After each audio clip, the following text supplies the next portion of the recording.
Before dinner ay hindi pa nga kami magkasundo ng anak ko kung anong klaseng luto sa chicken ang gagawin. Gusto ko kasi plain fried chicken lang with harina. Siya gusto naman niya may breading pa. Kaya nagkanya-kanya na kaming luto.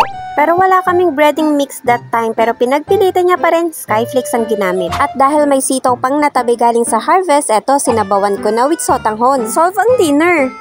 Kinabukasan ay cards day at may pa-honor si Bagets. Kaya ikainan natin yan sa Chowking. Malapit lang ang palengke kaya bumili na rin kami ng PE uniform. At itong sapatos nagpaparamdam pa pero next time ka na. At dahil ang kapal na naman ng buhok, samahan natin siya magpagupit.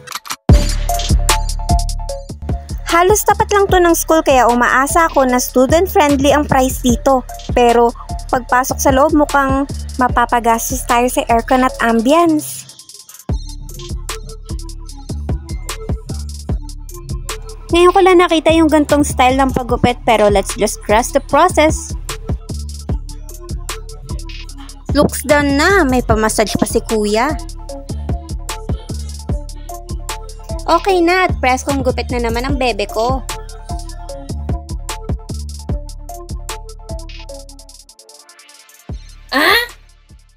Nagutom ako sa pag-aantay kaya kumain na tayo. Ilang steps away lang from the barbershop ay meron ng kainan etong Rastapahan. A year ago, only some gyup ang offer nila dito, nagpalit na. Anyways, gutom na ako, kain na tayo!